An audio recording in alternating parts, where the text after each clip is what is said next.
بسم الله الرحمن الرحيم الف لام را. دا سورت ابراهیم وای. دا مکی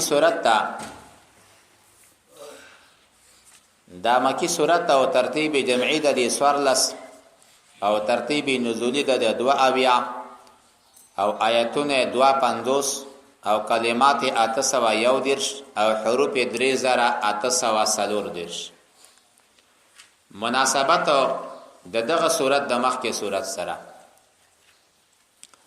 د مخکې سورت په سر کې حروف مقطعات موجود وو او د قران کریم بیان وو. د دې سورت په سر کې هم وګورئ. د مخکې سورت په سر کې د الله اوصاف وو. الله الذي رفع السماوات بغير عمد ترونها. دلتم وګورئ. الله الذي له ما في السماوات وما في الارض. مخکې صورت کې بیان د توحید، رسالت، تخویف، بشارت او دا څلور مضمونونه په دې کې هم شته. دا مخکینی صورت په آخر کې سو فرمایل لست مرسلا، ته پیغمبر نه، کفار اوویل. دلته الله اثبات رسالت بیانوي. کتاب انزلناه الیک، مونږ ته قرآن نازل کړه او زه چاته قرآن نازل شوی وي د الله له طرف نه د پیغمبر ویلی شي، نو الله په دې خبرې باندې ګواه ده چې ته د الله رسول یې، ته د الله محبوب یې، ته د الله استازی د الله مخلوقاتو ده. بسم الله الذي انزل كتابا مظهرا لدين ابراهيم الرحمن. اس الله ته مهربان ده بالناس لاخراجهم من الظلمات الى النور. الرحيم اس الله ته مهربان ده بارسال الرسول الى الناس.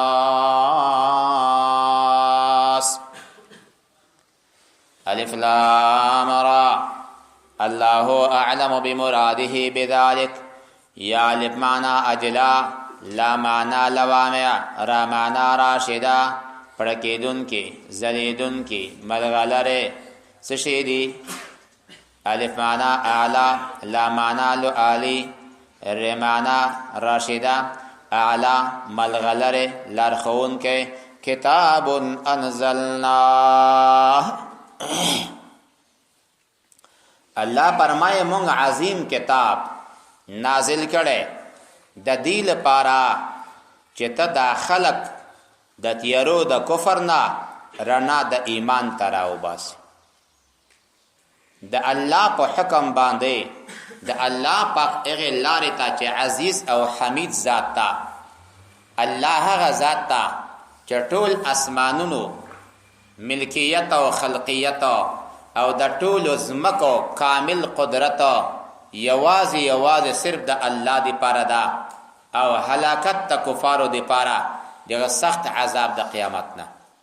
کوم عذاب چې کفار هغه دوست غني د دنیا په ژوند باندې مین دي او د آخرت ژوند یې کړي او په دنیا کې خپل ځانونه او خلق د الله پاک د لارې نه منې کوي او د ځمکه کې د الله دین کګال لاره بولي. خبردار دا لوی گمراهان خلق دي. پیغمبره مونږ له تا نه مخکې هم هر پیغمبر چې لیږلو د قوم په ژبه مو رالیږلی، د قوم په ژبه بیان ورته کوي.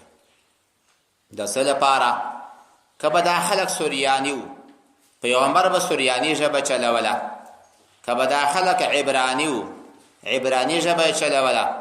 ژبه د آدم علیه السلام دا چې دا سوریاني ژبه وه او د جنتیانو ژبه یو روایت کې راځي چې هغه سوریاني ژبه، خو لیکن راجح حدیث دا ده چې د جنتیانو ژبه دا عربي ده.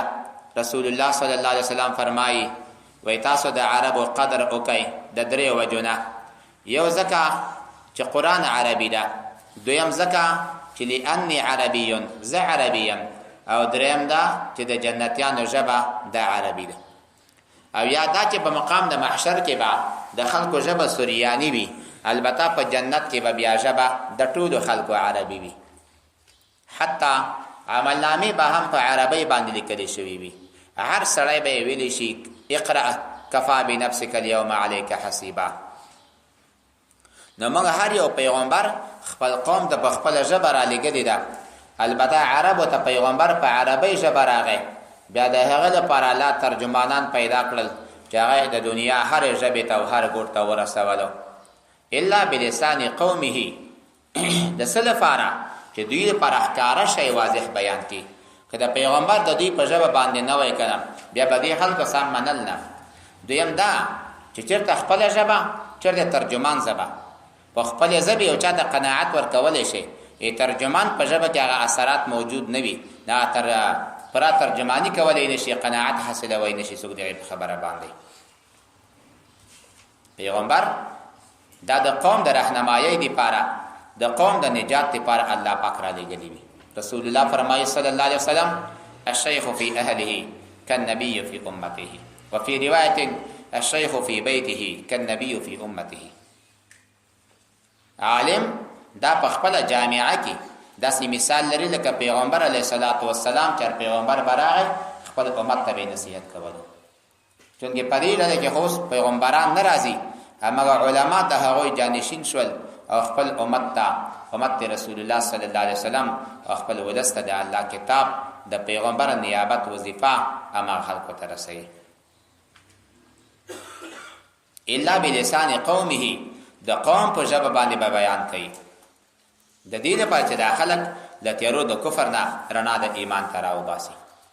د دې نه معلومیږي چې خبر داوي چې عالم کله بیان کوي د خلکو د ژبې مطابق به بیان کوي. دې وجه نه چا ژبه لږه بداله وي کنه بیا هغه کسان په دا خبره نه پوهېږي. الا بلسان لیبینه، په دې کې یو بل شي ته اشاره ده چې واضح بیان وکړي. واضح بیان عوام خلق په مجاز په استعاراتو په کنایاتو باندې څه پوهېږي. عوامو ته به ښکاره بیان کوي، ساده بیان به کوي. د دې لپاره غرض د تا بداوي چې افاده وشي، نو دې په لغاتو باندې او یا په استعاراتو باندې یا په مجازاتو باندې یا په منطقي دلالاتو باندې څه پوهېږي. دوی ته به ساده ټکی راغی. بیا په دا پښتو کې مثلا پښتو د څو پښتو پکې دي.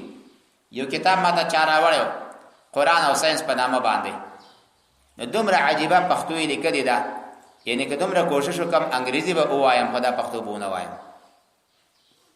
دومره سخته پښتو څه پایله کوي چې نه پوهنتونی پې پوهېږي نه ادبیاتو والا پې پوهېږي. یعنې زه وایم چې 3 لیکې زه پوره نشم لوستلی. دا څه پښتو شوه؟ کمال دا ده چې خلکو ته په دومره ساده الفاظو وغږېږي چې دا خلک د تا په هره خبره پوه شي. نه هغه کس چې د تا په خبرې مخامخ پوه شي طالب وګړی چېرته لاړې ښه ځه راشه بېرته ځه راشه. او چې هغه که چېرې پوښتنه وکړي چې دا څه خبره یې وکړه او بل دغه ترجماني کوي، نو بیا په دا خبره سم ذهن نه خلاصېږي.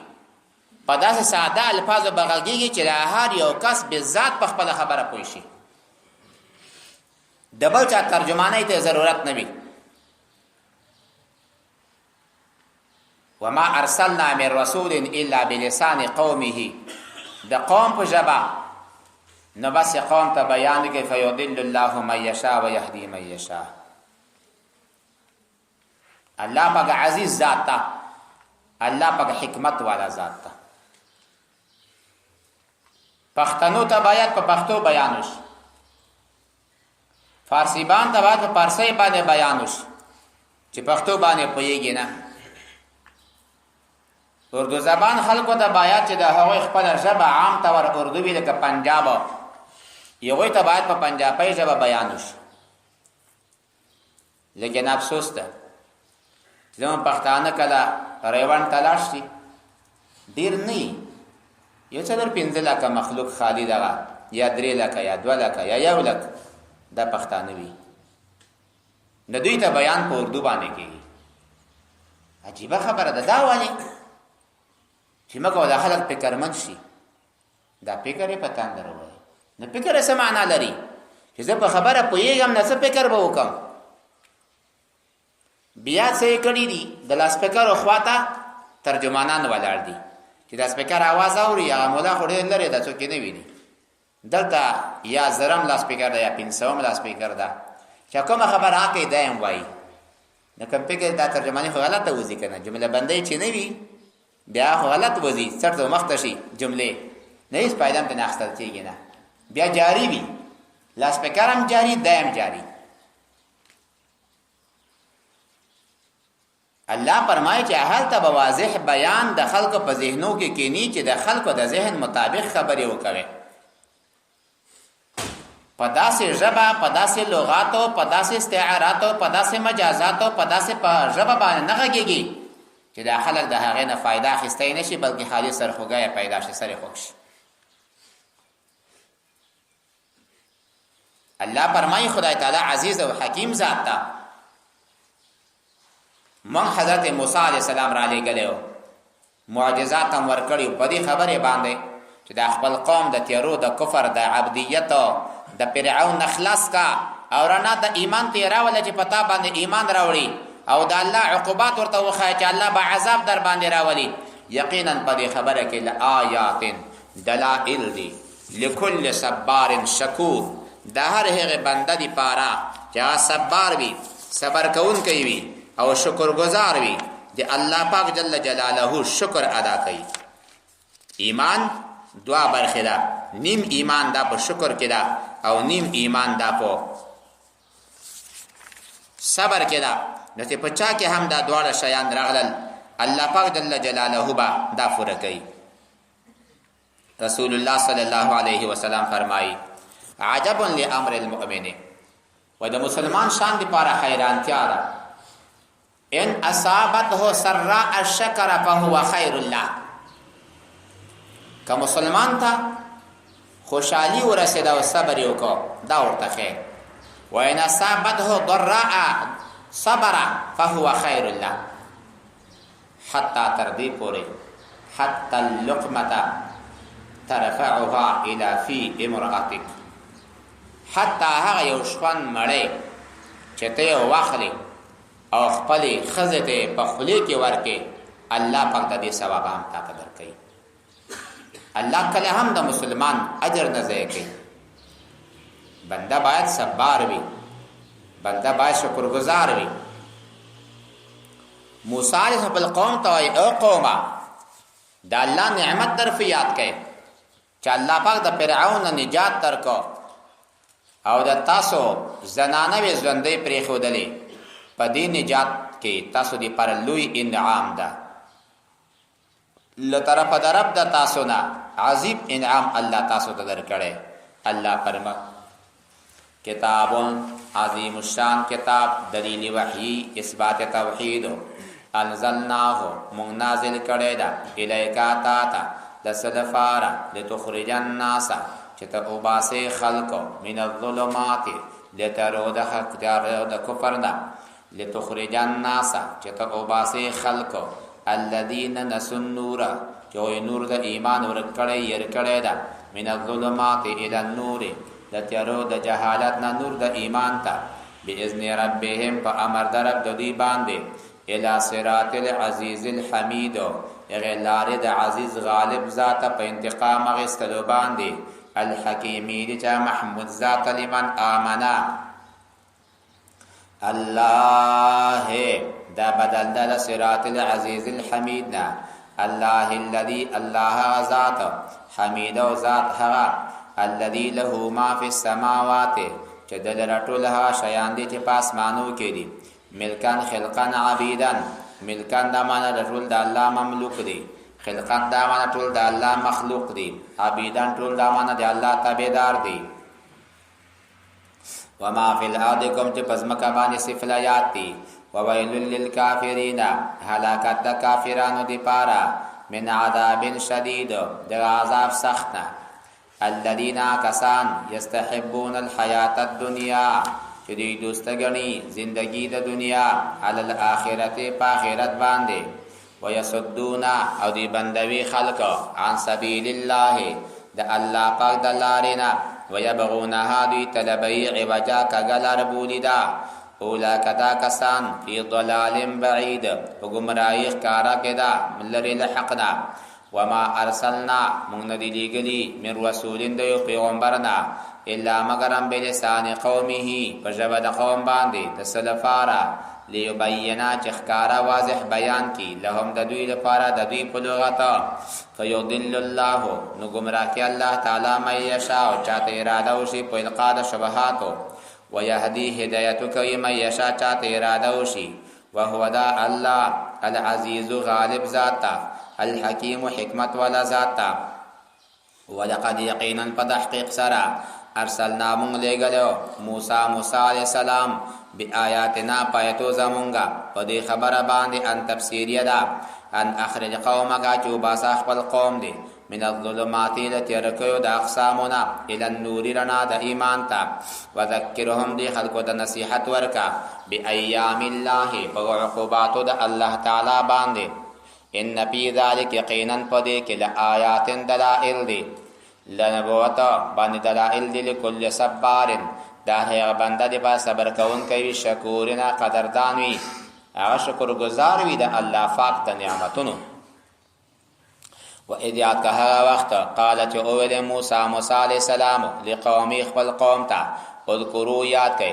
نعمت الله نعمت د الله تعالی علیکم پتا سو باندې اذ انجاکم چې الله تاسو ته نجات درکو من آل فرعون د آل فرعون یسومونکم رسول به تاسو ته سوء العذاب بیکار عذاب ويذبحون ابناءکم او علال والبید تاسو بچیان زامن ويستحيون نساءکم او دی بژوندې پرې خودي د تاسو زنانوي وفي ذلكم پدې نجات کی بلاء یو لوی نعمت تا من ربکم لطرف د رب د تاسو نه عظیم دا مرفوع د صفت د بلاء د پاره وفي ذلكم بلاء عظیم من ربکم لوی بلاء لوی عظیم